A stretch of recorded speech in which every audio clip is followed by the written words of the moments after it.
우리 옛날에는 이맘때쯤 되면 겨울 준비, 월동 준비를 했죠. 가정마다 김장을 하는데 식구 좀 많으면 뭐 100포기, 200포기씩 김장하고, 그때는 김치 냉장고 없으니까 땅 파서 장독을 묻기도 하고요.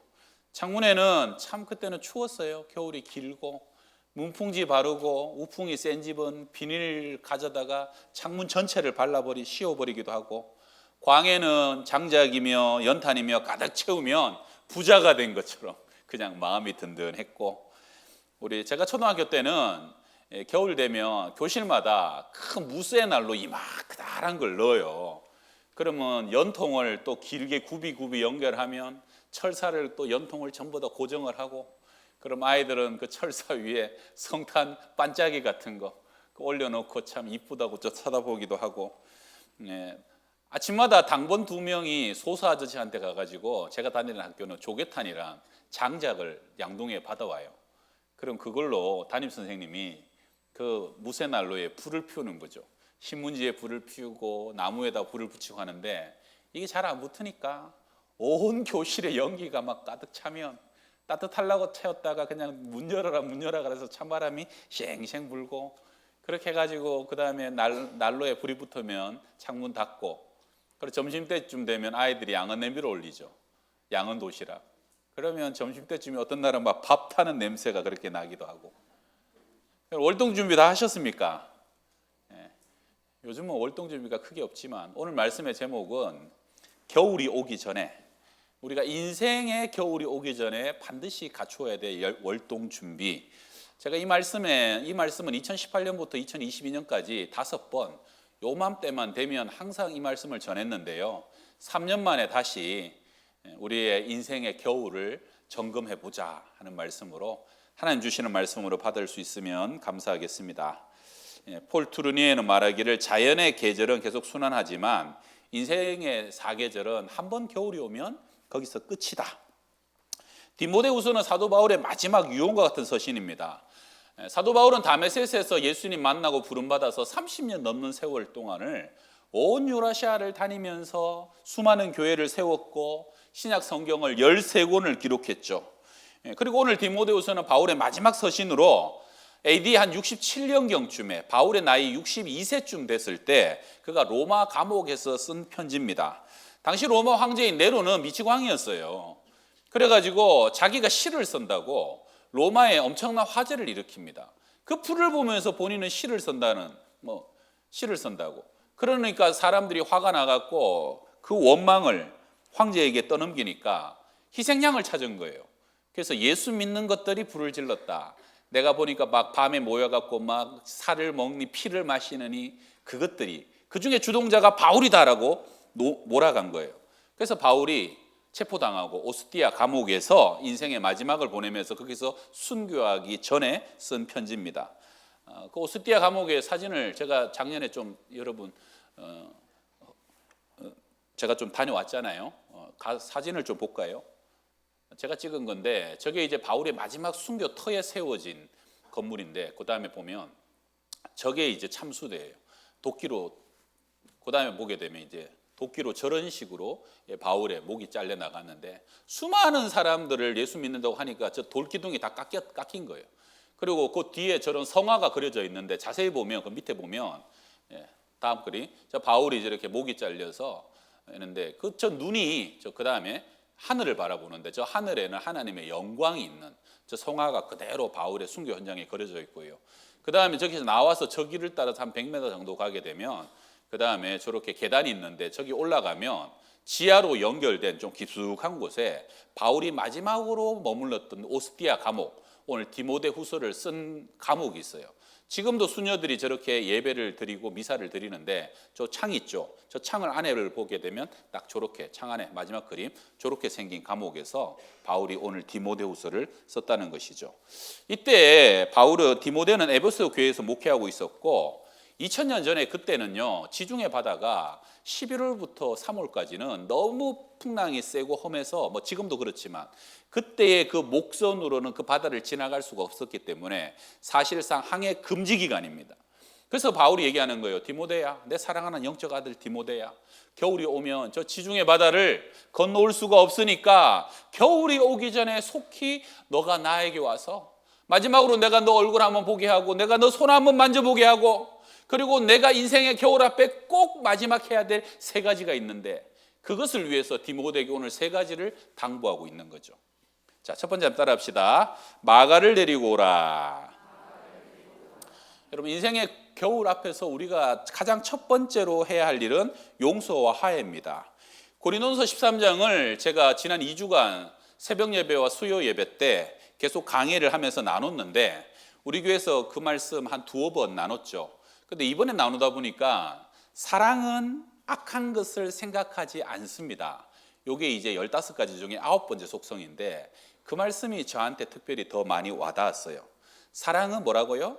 악한 것을 생각하지 않습니다. 여러분, 생각이라는 것이 놀라운 것이 여러분 초등학교 6년 동안 6년 내내 같은 반 지냈던 아이들이 있을 거예요.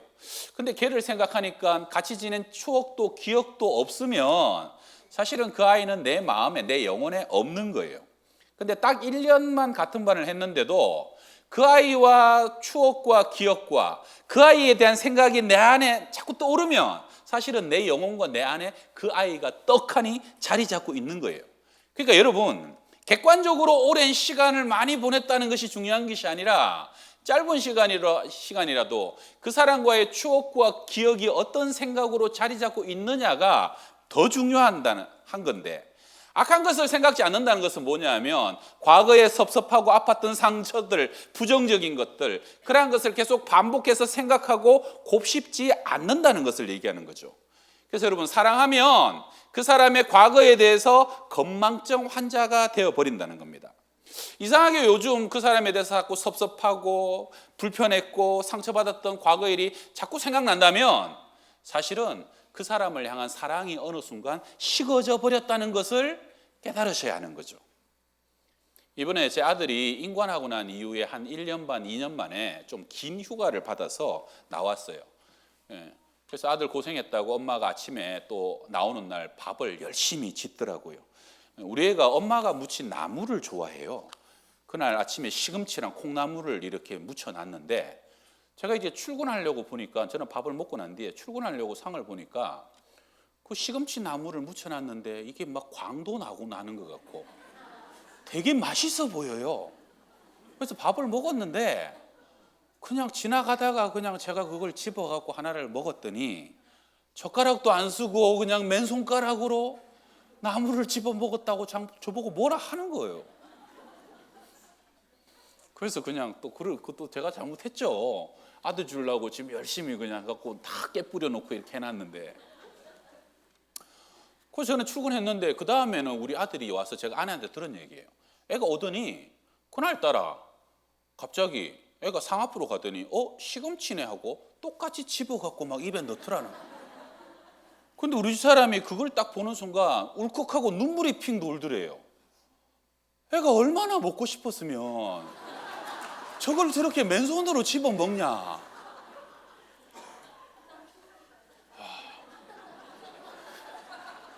우리 어머니들 오래 사셔야 됩니다. 믿을 건 엄마밖에 없어요. 똑같은 생각을 했는데 남편도 맨손으로 집어먹고 자기 아들도 맨손으로 집어먹었는데 이거 영 느껴지는 생각이 다른 거죠. 여러분, 사랑이 악한 것을 생각지 않는다는 것은 사랑하니까 악한 일을 했다고 하더라도 못된 일을 했다고 하더라도 그게 그렇게 악하게 여겨지지 않는 거고요. 더군다나 그걸 기업하고 곱씹고 생각하고 그러지 않는다는 거예요. 여러분, 원수는 어디에 새겨야 돼요? 원수는 물에 새기고 은혜는 돌에 새기라는 것처럼 그 사랑은 금방 악한 것을 잊어버리고 자꾸 좋은 것들만, 아름다운 기억들만 생각하게 되는 거, 이게 하나님의 사랑이라는 거죠. 심리적으로 병리적이냐 생리적이냐 하는 것이 있어요. 생리라는 건 뭐냐면 원래 태어날 때부터 그래 생겨 먹은 것이 피가 그렇고 태생이 그래갖고 그 집안 자체는 안 돼 이게 생리로 보는 거예요. 근데 병리는 아니야, 원래 우리 아들 그런 아들 아닌데 환경 잘못 만나고 세상 잘못 만나고 친구 잘못 만나가지고 지금 잠시 병든 거야. 금방 다시 좋아질 거야. 이걸 병리로 본다는 거예요. 여러분, 그러니까 사랑은 뭡니까? 사랑은 지금 잠시 병들었다. 주홍글씨 세 개 갖고 저거는 아직 구제불능이라 그렇게 보는 게 아니라 소망을 바라보고 믿음으로 바라봐 주는 거죠. 고린도서 13장의 사랑장의 그 마지막 사랑의 15가지 마지막이 이렇게 끝나요. 사랑은 모든 것을 믿으며 바라며 모든 것을 참으며 믿으며 바라며 견디느니라 이렇게 끝나죠. 여러분 믿을만 해서 믿는 거예요? 아니에요. 사랑하니까 믿어지는 겁니다. 할렐루야. 사랑하면 기다려지는 거고 사랑하면 소망으로 바라봐 주는 거고요. 사랑하면 끝까지 인내하면서 좋아질 때까지 그 자리에 머물러 주는 게 그게 사랑이라는 거죠. 성도 여러분, 땅에서 풀어야 하늘에서도 풀리고 내가 땅에서 매면 하늘에서도 매입니다. 긍휼히 여기는 자는 하나님께도 긍휼히 여김을 받게 될 것이라 예수님의 가르침 아닙니까? 믿으시죠? 내가 누군가를 정죄하고 주홍글씨를 딱 새겨놓고 저건 안 돼, 틀렸어 그런 식으로 바라보게 되면 혹시 하나님도 마지막 날 나에게 주홍글씨로 나를 구제불능으로 바라보시고 그렇게 분류해 버리시면 어쩌실 거냐는 거죠. 자, 우리 옆에 있는 분들 특별히 이제 부부나 가족이나 가까운 분들이 있으면 오늘 한번 쳐다보고 손도 한번 잡고 이렇게 얘기해 줍시다. 시킨 대로 해보셔요. 이렇게 얘기해 줍시다. 하나님이 용서하신 당신의 과거를 나는 기억지 않겠습니다.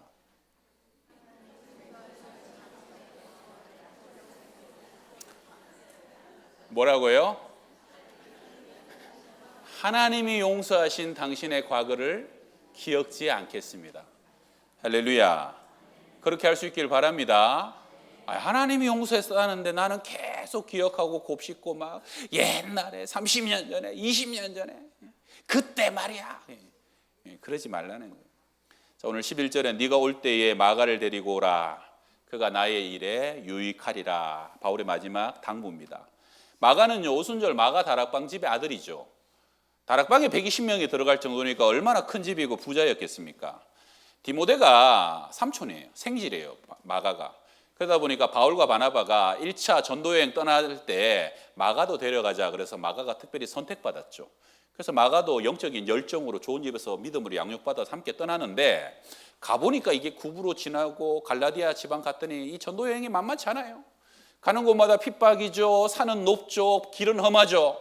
그래서 어린 마가가 중간에 포기해버리고 돌아가 버립니다.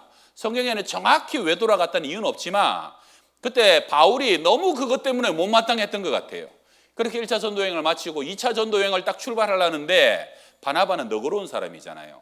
마가 한 번 더 데리고 가자. 절대 못 데리고 간다.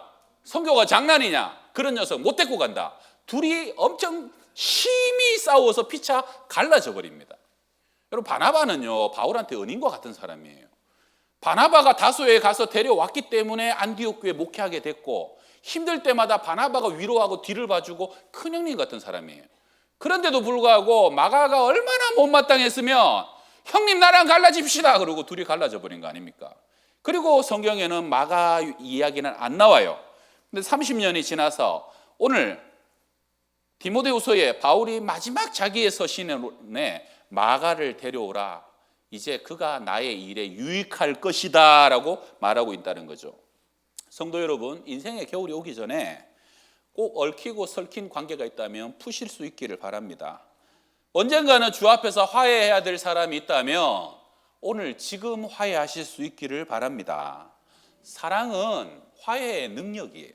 안 싸우는 거 아니에요. 다르니까, 색깔이 다르니까, 일의 스타일이 다르니까 갈등할 수도 있고 부딪힐 수도 있는 것이죠. 그러나 화해함으로 사랑이 더 깊어지는 것이고 우리가 하나님 안에 한 가족이고 예수 안에 한 피 안에 성령 안에 한 공동체라는 그 믿음으로 화해하고 함께 주님의 나라에 갈 영원한 가족이고 공동체로 그렇게 사랑하며 살아갈 수 있기를 바랍니다. 여러분 초대교회는 수많은 핍박 속에서 얼마나 많은 사람이 죽어갑니까?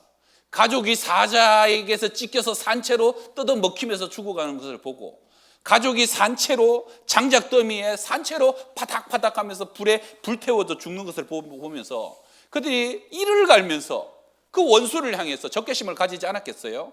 그럼에도 불구하고 그들이 한결같이 순교할 때 동일하게 고백한 기도가 있었습니다. 아버지, 저들을 용서하여 주소서. 자기들이 하는 것을 알지 못합니다. 예수님이 죽으실 때도, 스데반이 죽을 때도 이 동일한 기도를 반복했죠. 왜입니까? 그 기도가 나를 살려주는 거예요. 여러분, 용서는요, 너를 위한 것 같지만 결국은 나를 위한 겁니다. 나의 거룩함을 지키는 것이 용서고, 나의 믿음을 지키는 것이 용서고, 원한과 원수와 그 안에 원망과 한 맺힘으로부터 내 영혼의 순결함을 지키는 게 용서라는 거예요. 내가 용서로 풀어야 하늘에서도 묶이지 않게 되는 것이고요. 내가 저들을 용서함으로써 하늘의 하나님의 얼굴이 가리워지지 않도록 하는 것입니다. 그래서 우리는 날마다 주일 예배 때도 새벽마다 우리가 고백하는 것, 우리가 우리에게 죄 지은 자를 사하여 준 것 같이 우리 죄도 사하여 주시옵소서. 할렐루야. 여러분, 인생의 겨울은 언제 올 줄 모르잖아요. 화해와 용서의 사명들, 화해와 용서의 요청 앞에 늘 우리 성탄의 계절에 꼭 반응하고 이 해를 넘기지 않고 화해하고 용서할 수 있기를 바랍니다. 우리 두 번째 한번 따라 합시다. 겉옷을 가져오라. 13절입니다. 네가 올 때에 내가 들어와 가보의 집에 둔 겉옷을 가지고 오라. 바울은 엄청난 사도죠. 바울이 몸에 손수건이나 앞치마를 가져다 얹으면 병이 낫고 귀신이 도망갑니다. 바울은요, 유라시아 전역이 바울의 교구였어요. 그는 어느 한 로컬 처치의 사도가 아니었어요. 그는 가는 곳마다 돌에 맞아도 다시 일어나고, 그는 유라굴라 광풍 속에 모두가 죽었다고 벌벌 떨 때도 담대하게 복음을 외치며 하나님이 나 때문에 우리를 로마에 안전하게 도착해 주실 것이다. 먹으라면 먹고 괜찮다면 괜찮고, 그렇게 기백이 대단한 사도 바울이 지금 로마 감옥 안에서 너무너무 절실한 것이 겉옷 한 벌이에요. 겉옷. 여름에 체포돼 왔기 때문에 몇 달간 호송되고, 그리고 이제 그 여름 복장으로 겨울을 맞이하게 됐는데, 그때 가보의 집에 두고 온 겉옷 한 벌이 생각이 나는 겁니다. 대단한 것도 아닐 거예요.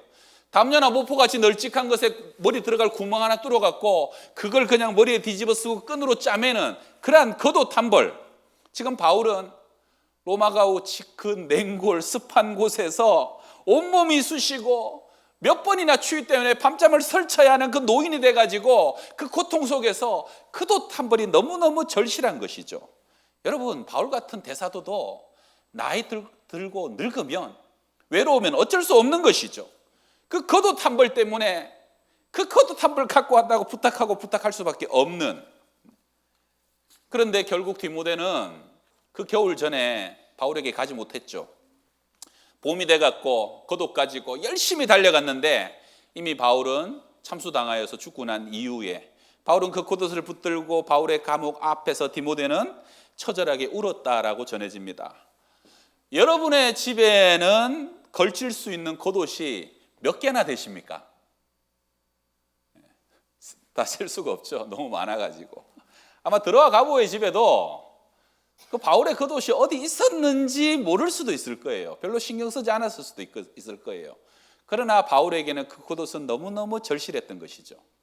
여러분 집에 냉장고에 과일이나 먹을 것이 썩어 나도록 보관하지 말고 썩기 전에는 누군가에게 나눌 수 있으면 좋겠습니다.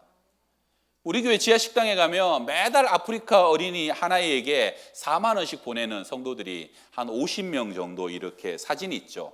그 참 고마운 일이에요. 내가 무심코 살아가는 한 달, 내가 살아감으로 나도 모르게 그 아이들에게 4만 원이 감으로 아프리카의 한 아이들이 먹고 자라고 공부하는데 내 삶의 한 달이 그 아이들의 한 달을 지탱해 주는, 너무나도 좋은 거 아닙니까? 내년에도 아마 추가로 참여할 수 있는 기회가 올 텐데요. 우리 마태복음 25장에 백보자 심판, 마지막 심판에서 양들은 오른편에 염소들은 왼편에 탁 있는데 하나님이 의인과 죄인들을 심판하실 때 양쪽에 있는 의인과 죄인들이 똑같이 하는 말이 있어요. 뭐라 그럽니까? 우리가 언제 그랬습니까? 여러분, 놀라운 건 의인들도 우리가 언제 주님 헐벗을 때에 먹였고 마시고 돌봤고 옥에 갇혔을 때 우리가 언제 찾아봤습니까? 언제요? 그래요. 악인들도 우리가 언제 주님 안 먹이고 언제 대접 안 하고 언제 안 돌봤습니까? 우리가 언제요? 똑같이 자기들도 모르는 거예요. 그때 주님의 말씀은 너희가 여기 내 형제 중 지극히 작은 자 하나에게 한 것이 곧 내게 한 것이라. 여러분, 나눔과 구제는 큰맘 먹고 하면 몇 번 못합니다. 습관적으로 삶으로 루틴으로 해야 돼요. 그러다 보면 나도 모르게 쌓여지는 것이죠. 요즘 여러분 추워서 그런가 우리 교회 장로님들 또 안수 집사님들 권사님들 또 우리 재직들 새벽기도 인원이 좀 줄었어요. 특송 인원도 또 많이 줄었어요. 여러분, 새벽마다 와서 기도하시는 수십 년간 새벽마다 기도하시는 분들, 그분들 새벽에 와서 일어나고 기도하고 예배 드리는 거 힘들겠어요? 어렵겠어요? 힘들 것 같죠? 새벽마다 습관이 된 사람은 별로 안 힘들어요. 우리 장강영 권사님 막 힘들어 죽겠어요? 네. 아니죠. 그냥 아침 새벽 되면 눈이 떠져요. 그냥 늘 여러분 출근하듯이 학교 가듯이 그냥 교회 오는 거예요. 그리고 예배 드리고 기도하고 가는 거죠. 교회 못 오시는 분들도 그 시간에 일어나서 꼭 예배 같이 참석하시는 분들이 한 1, 20분 계셔요. 또 좀 늦어도 나는 아침에 일어나서 제일 먼저 말씀 듣고 기도하고 믿음으로 시작하시는 분들, 큰맘 먹고 하면 일생에 몇 번 못 한다니까요. 근데 습관이 되고 몸에 배어지면 나도 모르게 그것이 습관됨으로, 여러분 사실 아프리카 어린애들에게 4만 원 나가는 거 생각 못 해요. 나갔네? 이번 달에 또 나갔네? 안 그래요. 가만히 살다 보니까 어느 날 한 해 동안 48만 원이 나간 거고, 가만히 있다 보니까 그 아이의 한 해를 책임지게 된 것이죠. 우리 교회가 올해 소금과 빛이 되어 세상을 섬기자. 그래서 우리가 올해 미랄주의를 계속 실시했고요. 제주도 선교 가고 천안도 선교하고 네팔도 선교 갔다 오고, 사실은 많은 거의 이 세 개만 해도 1억이 넘는 많은 재정을 여러분이 함께 도우심으로 우리가 이걸 감당했어요. 직장인 예배, 늘 푸른 대학, 예콩 놀이학교도 잘 진행했죠. 여러분, 섬김은 내가 특별한 날 하려고 하면 어렵고, 그냥 교회가 하자고 하실 때 순종하고 협조해주고 내가 할 수 있는 대로 함께 참여해주면 그것이 어느 순간 내 삶의 섬김이 되고 나눔이 되어지는 것이고, 여러분 교회가 성경 공부하자고 그럴 때 애지간하면 같이 하시길 바랍니다. 여러분 교회가 또 전도하자고 그럴 때 그때는 애지간하면 나도 전도하려고 마음을 쓰는 것이죠. 그러다 보면 어느 순간 그것이 하나하나 쌓여져서 하늘의 기업이 되고 칭찬이 되는 것을 믿으시길 바랍니다. 올해도 우리 교회가 또 한 번 마음을 모아 이게 성탄 가방을 비치했는데요. 일부에 많이 가져가셔갖고 120개밖에 안 남았대요.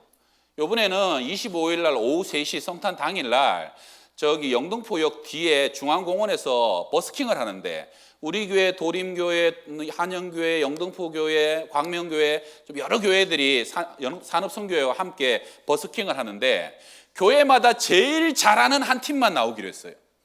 그래서 제가 들어보니까 막 도림교회는 서울대 출신 성악가로 구성된 무슨 중창단이 나온다 그러고, 영등포 교회는 그냥 프로인 브라스 밴드로 구성된 팀이 나온다 그러고, 우리 교회는 더 좋은 팀이 나가게 될 것이라고 믿고 예. 그래가지고 오뎅도 끓여놓고 붕어빵도 해놓고 따뜻한 꿀차도 끓여놓고, 그래서 그 노숙인들 쪽방촌 취약계층 500명을 초청해갖고 그분들이 먹고 마시면서 버스킹은 한 30분밖에 안 할 거예요. 추우니까.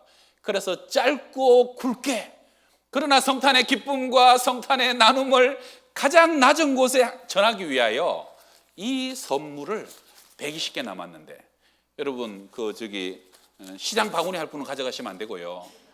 꼭 가져갔다가 우리 다음 주 다다음 주까지 오실 분만, 많지 않으니까 그래도 여러분이 섬겨주시면 저희들이 잘 전달하도록 하겠습니다. 할렐루야. 세 번째, 우리가 함께 합시다. 가죽 종이에 쓴 책을 가져오라. 우리 25일 날 또 자원봉사자도 좀 필요하다니까 마음에 있는 분들 좀 시간 내셔서 같이 오시면 좋겠고요. 어느 이비인후과의 목사님 두 분이 같이 온 건 아닌데 나란히 이렇게 진료를 받게 됐답니다. 보니까 둘 다 목을 많이 써가지고 성대도 상하고 목이 좋지 않아요. 그래서 의사 선생님이 첫 번째 목사님에게 진료를 하고 처방을 이렇게 합니다. 목사님, 설교를 하실 때 마이크에 가까이 대시고 목소리를 작게 하십시오. 그 다음에 두 번째 목사님을 딱 진료하고 처방을 이렇게 해요. 목사님, 설교를 짧게 하십시오. 옆에서 지켜보던 간호사가 궁금했어요. 아니, 두 분 다 목 상태가 비슷한데 처방이 다르잖아요. 선생님, 왜 처방이 다른가요? 두 번째 목사님은 우리 교회 목사님이에요. 여러분, 목사들은 설교 준비 더 열심히 하겠습니다. 근데 여러분들도 하나님의 말씀 듣는 것에 인색하지 말고 진리의 말씀으로 내 삶을 풍성히 채우는 것을 인생의 목적으로 삼으실 수 있기를 부탁을 드립니다. 넷플릭스 같은 온라인 동영상 서비스 OTT라 그러는데 이 정기 구독자가 벌써 우리나라에 2천만 명이 넘었다는 거예요. 그러니까 매달 꼬박꼬박 10,000원, 20,000원 돈 내주면서 그 동영상 봐야 되고 그 영화 봐야 되는 것을 아까워하지 않는 사람이 우리나라의 거의 절반이라는 거예요. 그러니까 그분들은 그렇게 해서 내가 쇼츠 보고 동영상 보는데 어김없이 시간을 할애하는 젊은이들이 그렇게 많다는 거죠. 제가 부탁하는 것은 성경 읽는 것도 하나님의 말씀 듣는 것도 여러분 꼬박꼬박 그렇게 말씀을 사모하고 말씀을 가까이 하시기 바랍니다.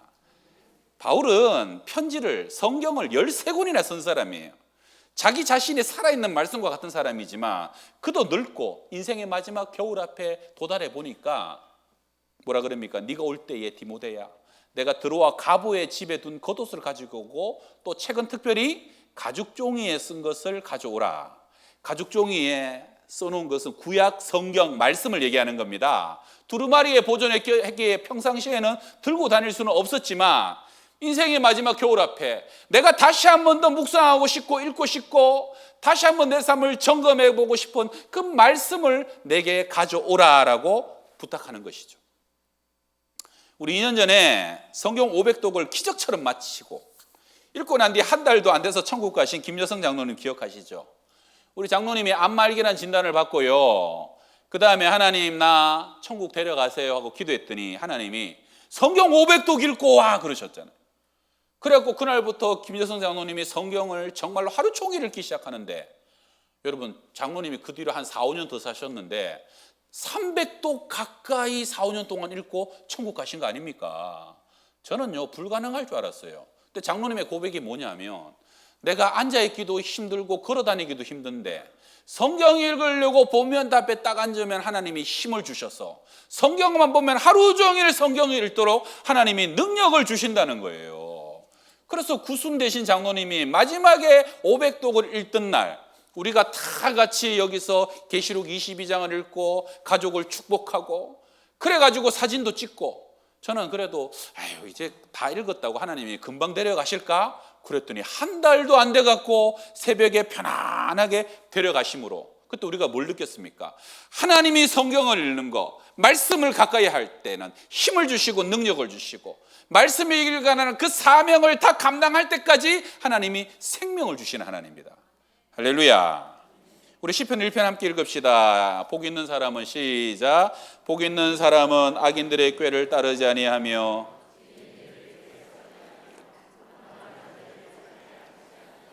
오직 여호와의 율법을 즐거워하여 그의 율법을 주야로 묵상하는도다. 그는 시냇가에 심은 나무가 철을 따라 열매를 맺으며 그 잎사귀가 마르지 아니한 같으니 그가 하는 모든 일이 다 형통하리로다. GNT 성경에는 They find joy라고 enjoy, 뭘 엔조이하는 거예요? 세상의 쾌락과 죄와 즐거움을 엔조이하는 것이 아니라 하나님의 말씀이 즐거워요. 말씀이 기뻐요. 말씀이 내 영혼에 너무너무 달고 좋아요. 그러니까 악인의 꾀나 죄인의 길이나 오만한 자의 자리, 그런 자리에 앉아봐야, 그런 사람의 자리에 서봐야, 그런 사람의 악한 생각 같이 얘기해봐야, 나눠봐야 재미가 없고 맛이 없으니까 말씀이 즐거우니까 세상의 죄를 이기려고 이기는 것이 아니라 저절로 이기게 되는 능력이 내 안에 이미 들어와 있다는 거예요. 그러니까 말씀의 시냇가에 뿌리가 깊게 닿아 있으니까 철을 따라 열매를 맺고 잎사귀가 마르지 않고 하나님과 동행하는 형통의 삶을 걸어갈 수밖에 없다는 것이죠. 할렐루야. 자, 우리 사랑과 한 번 더 인사합시다. 500독은 못해도 1독은 하십시다. 자, 우리 삼성도 500독은 못해도 우리 내년에는 1독은 하십시다. 할렐루야. 우리 교회가요 정말로 성경을 어른들이 많이 읽으세요. 명단 한번 보여주세요. 올해도 지금 지난달까지 들어온 지금 사옥기 권사님 15도, 10도, 8도, 6도, 5도, 3도. 이야, 대단하죠. 지금까지 57명이 133도, 아마 이번 달까지 들어오면 대단할 거예요. 여러분 1년에 15독, 10독 읽는다는 게 믿어지세요? 그냥 말씀을 사모하여 주야로 말씀을 묵상하고 주야로 말씀을 엔조이하니까, 즐거워하니까 이게 가능하다는 거 아닙니까? 할렐루야. 그래서 여러분 200명이 400독, 500독 하는 것도 좋지만 저는 내년에는 보통 평상시에 성경 1독 못 하시는 500명이 500독 할 수 있기를 축원합니다. 성경을 한 번도 안 읽은 사람이 1독을 하고 성경을 1년에 1독이 어려운 사람이 1독을 하는 거. 그래서 내년에 이제 다음 주에 성경 읽기표 우리 한 달치만 먼저 보여드리면 이런 걸 나눠드릴 거예요. 1월 1일 날은 창세기 1, 2, 3장을 읽으면 12월 31일 날은 계시록 20장, 21장, 22장 읽는 거예요. 근데 우리가요 새벽에 새벽 설교를 저 1월 1일 날은 창세기 1, 2, 3장으로 설교하고 그래갖고 저 말씀 따라 새벽에 계속 동일하게 설교하면 여러분이 성경을 읽고 새벽 설교를 들으시면 성경 공부가 한 권이 다 되실 거예요. 그래서 왜 이걸 하느냐? 1년에 성경 벌써 4번 읽고 3번 읽고 2번 읽는 분들을 위해서 하는 건 아니에요. 우리 주로 삼청에 계신 분들, 또 기둥 뒤에 계신 분들, 우리 성경을 1년에 한 번도 못 읽는 우리 새가족들, 그리고 우리 3040 젊은 교구들, 그리고 중학교, 고등학교 청년들이 내년에는 우리 700명의 성도가 700독을 하고 그리고 전 교회 성도들이 1000독 이상을 함으로써 한 번도 못 읽었던 사람이 함께 성경을 읽는 날. 올해 뭐 필사도 우리 조문덕 집사님, 타자도 조은경 권사님 한번 다 치시는 그런 대단한 것, 놀라운 일이지만 모든 성도가 내년에는 우리 교회의 진도를 따라서 성경 1독 할 수 있는 은혜가 꼭 있기를 부탁드립니다. 자, 우리 찬양팀 나오시고 우리 사도행전 20장 32절 우리 같이 읽읍시다. 시작. 지금 내가 여러분을 주와 및 그 은혜의 말씀께 부탁하노니 그 말씀이 여러분을 능히 든든히 세우사 거룩하게 하심을 입은 모든 자 가운데 기업이 있게 하시리라. 이사야 40장입니다. 시작. 그 위에 불미라. 이 백성은 실로 풀이로다. 풀은 마르고 꽃은 시드나 우리 하나님의 말씀은 영원히 서리라 하라. 여러분 인생의 겨울이 오면요, 아유 공부 좀 더 할 걸, 학위 좀 더 받을 걸, 그런 거 후회하는 사람 없고, 아이고 부동산 좀 더 사놓을 걸, 그거 후회하는 사람도 없어요. 하나님 앞에 가면 푸른 마르고 꽃은 다 지나가는데 말씀을 읽고 묵상하고 그 말씀에 순종한 것만이 하늘의 영원한 기업이 될 줄로 믿습니다.